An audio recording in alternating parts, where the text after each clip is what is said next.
Hello guys, welcome back to another vlog. और इससे पहले वाला व्लॉग अगर आपने नहीं देखा है तो उसकी लिंक मैं डिस्क्रिप्शन में डाल दूँगी। आप वो व्लॉग जाके भी एक बार देख लीजिएगा। और आज मैं आई हूँ गांव में फिर से। सुबह हो चुकी है और ये रहा जैकी, भौंकना शुरू कर दिया इसने।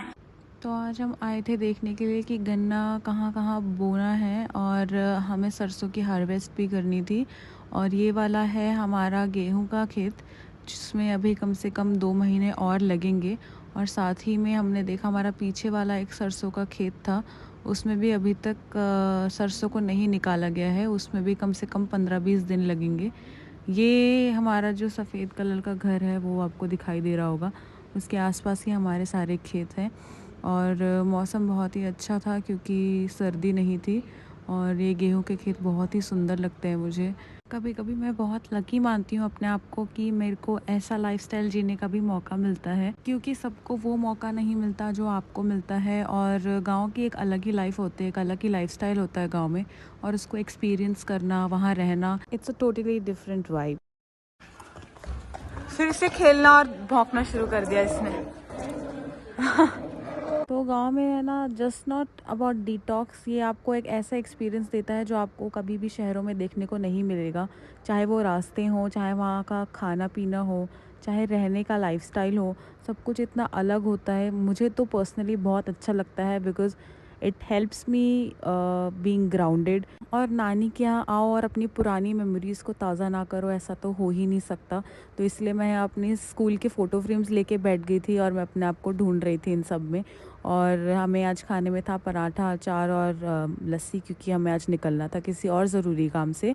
तो हम लोग को तैयारी करनी थी फटाफट निकलने की, और शाम ऑलरेडी हो चुकी थी और मेरी ट्रेन बहुत ज़्यादा लेट थी। ये मुझे बहुत देर बाद पता चला। जब मुझे पता चला तब तक हम लोग घर से निकल चुके थे, और उसके बाद मुझे पता था कि हम लोगों को स्टेशन पे जाके वेट करना ही पड़ेगा। तो हमने फटाफट से घर वालों को बाय करके रवाना हुए हम लोग, और निकल गए दिल्ली के लिए, क्योंकि मेरी ट्रेन जो थी वो दिल्ली से थी और ऑलरेडी 4 घंटे लेट चल रही थी। तो अगर मुझे थोड़ा पहले इन्फॉर्मेशन होती तो मैं शायद देर से निकलती। हालांकि ट्रैफिक की वजह से वो कंपनसेट हो गया। अब मुझे समझ में ये नहीं आ रहा था कि हम लोग इतनी देर पहले पहुंच के वहाँ करेंगे क्या, क्योंकि 4 घंटे इज़ अ बिग टाइम। और 6:40 की जगह ट्रेन अब 10:40 की हो गई थी। तो हम लोग बस इसी उसमें थे कि सोच में कि हम लोग क्या करें। और मैं तो बीच में एक नैप ऑलरेडी ले चुकी थी, और मेरी नींद जब खुली तो हम लोग दिल्ली में एंटर कर चुके थे और सनसेट होने वाला था। और हम लोग जस्ट अक्षरधाम पहुँचे ही थे, और सनसेट होते होते हमारा स्टेशन भी पास आ रहा था। और मैं बस इसी उम्मीद में थी कि शायद ट्रेन कवर अप कर ले, लेकिन ऐसा नहीं हुआ। तो बस ऐसे ही बातें करते करते, ट्रैफिक में फंसते फंसाते हम लोगों ने अपना स्टेशन तक का सफ़र कंप्लीट किया।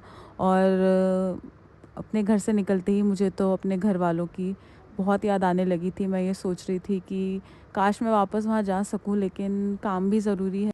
तो बस इंसान बस इसी उम्मीद में रहता है कि अगली बार मैं छुट्टी पे आऊँ तो जल्द से जल्द अपने घर जा सकूँ, अपने रिश्तेदारों से, अपने मामा मामी से, नाना नानी, दादा दादी, सारे रिश्तेदारों से मिल सकूँ। क्योंकि अगर आप भी घर से दूर रहते होंगे तो आप भी जानते होंगे कि घर वालों के साथ रहने की कितनी इम्पोर्टेंस है और उसकी वैल्यू करने लगते होंगे। तो फाइनली हम लोग दिल्ली कैंट रेलवे स्टेशन पहुंच गए थे, और हम लोगों ने पहुंच के भी फटाफट एक सीट ले ली जिससे कि हम लोग बैठ के इंतज़ार कर सकें। हालांकि वेटिंग रूम्स भी खाली थे, पर हमने सोचा वेटिंग रूम से ज़्यादा हलचल तो बाहर रहती है, चलो एटलीस्ट बोर तो नहीं होंगे। उसके बाद ट्रेन्स आती रहीं और कुछ कुछ इंसिडेंट्स होते रहे। जैसे कि एक इंसिडेंट हुआ जब एक उदयपुर की पैसेंजर ट्रेन आई, तो वहाँ बहुत ज़्यादा भीड़ उमड़ने लगी। तो मुझे समझ में ही नहीं आया कि ऐसा क्यों कर रहे हैं लोग। तो किसी के बताने के बाद मुझे पता चला कि एक कोई मेला है उदयपुर में भी और जोधपुर में भी, तो उस वजह से वहाँ इतनी भीड़ है ट्रेन में, और लोग लिटरली एक दूसरे को धक्का मार के डब्बे में घुसने की पूरी पूरी कोशिश कर रहे थे। तो आप देख सकते हैं वीडियो में। और ट्रेन चल दी थी, ये ट्रेन वापस रुकी है। फिर उसके बाद किसी एक बंदे ने चोरी करी वहाँ स्टेशन पे, तो पुलिस एक बंदे को पकड़ के ले जा रही थी, और आप देख सकते हैं वो बंदा कैसे माफ़ी मांग रहा था। इस वीडियो की शॉर्ट्स मैंने अपलोड कर दी है ऑलरेडी, अगर आपने नहीं देखी तो चैनल पे आप देख सकते हैं। और ये और इसके घर वाले दोनों मिन्नत मांग रहे थे इस पुलिस वाले से कि हमें छोड़ दीजिए, मैंने कुछ नहीं किया, मैं बेगुनाह हूँ। बट पुलिस वालों को तो काम होता है बुरे लोगों को पकड़ना, और अगर ऐसा ना करें तो कैसे सही उदाहरण दे पाएंगे वो लोग। और फिर से एक ऐसी ट्रेन आई जो जोधपुर जा रही थी रेवाड़ी के थ्रू। उसमें भी सेम ही इंसिडेंट हुआ कि लोग अंदर से ट्रेन का दरवाज़ा नहीं खोल रहे थे तो बाहर लोगों की भीड़ उमड़ रही थी, और भीड़ उमड़ने से वहाँ पे हलचल हो रही थी इतनी ज़्यादा कि एक बार तो कम से कम 2-3 लोग गिर भी गए थे इसमें। फिर 10:30 बज गए और मैं उम्मीद कर रही थी कि मेरी ट्रेन आती ही होगी, क्योंकि न्यूज़पेपर्स, डिनर, स्नैक्स सब कुछ रेडी था। और मैं ट्रैवल कर रही थी आज वंदे भारत ट्रेन से, जिसको इन्होंने एक रूप दिया है बिल्कुल न्यू बुलेट ट्रेन जैसा। तो मैं बताती हूँ आपको ट्रेन में बैठने के बाद कि मेरा एक्सपीरियंस कैसा रहा, क्योंकि ये एक हाई स्पीड ट्रेन है और इसके जितने भी एमिनिटीज़ और फैसिलिटीज़ हैं वो एक ऑलमोस्ट बुलेट ट्रेन टाइप है। तो एक तो सबसे पहली चीज़ जो मैंने अंदर जाके देखी वो थी एक एलईडी स्क्रीन, जिस पे आपको आपके स्टेशंस दिखाई दे रहे थे, अगला स्टेशन कहाँ है, कितने किलोमीटर दूर है, कौन सी स्पीड पे ट्रेन चल रही है। साथ ही में आपको प्रोवाइडेड थी rotating chairs with revolving chairs as well, और साथ में आपको दिया हुआ था USB and C type charging के लिए एक स्विच, और साथ में आपको पानी के लिए होल्डर्स।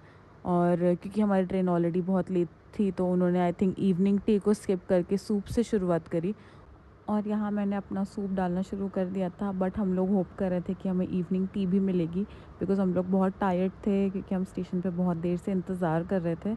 तो मैंने अपने सूप में थोड़ा सा सॉल्ट, पेपर और बटर डाला, जिससे कि सूप का टेस्ट थोड़ा इन्हांस हो जाए। हालांकि सूप का टेस्ट तो सूप का टेस्ट ही रहता है। और उसके आई थिंक 15 मिनट बाद ही इन लोगों ने डिनर सर्व कर दिया था, क्योंकि ट्रेन खुद ही 10:40 पे पहुंची थी और 11:45 हो चुका था। तो आज हमारे डिनर में था मिक्स वेज की सब्ज़ी, राइस, पनीर की सब्ज़ी और दाल, और साथ में थी 2 चपाती हमारे पास, और एक दही का पैकेट था, एक था बेसन के लड्डू का पैकेट जिसमें एक बेसन का लड्डू था, और साथ में हमें मिला था एक फेशियल वाइप और हैंड सैनिटाइज़र खाना खाने से पहले, इन केस आप यूज़ करना चाहें तो। हालांकि खाना was average, it was good in taste, but हमारी सबसे बड़ा इशू ये था कि हमारी ट्रेन जयपुर जो है वो 2 बजे पहुंचने वाली थी। तो ऑलरेडी इतने टायर्डनेस के बाद मैं ये एक्सपेक्ट कर रही थी कि काश मैं जगी रहूं, और फाइनली 2:30 बजे मैं जयपुर पहुंच गई, और इतना लेट हो चुके थे हम लोग, बहुत ज़्यादा थक गए थे। तो यूजुअली ये ट्रेन लेट नहीं होती है, तो ये इस बार मेरा थोड़ा सा डिसअपॉइंटिंग एक्सपीरियंस था। और इतनी तो सर्दी भी नहीं थी, कोई फॉग नहीं था, तब भी मेरी ट्रेन इतनी लेट हो गई थी। तो आपकी ट्रेन भी कभी लेट हुई है या कितने घंटों से लेट हुई है, मुझे कमेंट करके ज़रूर बताना।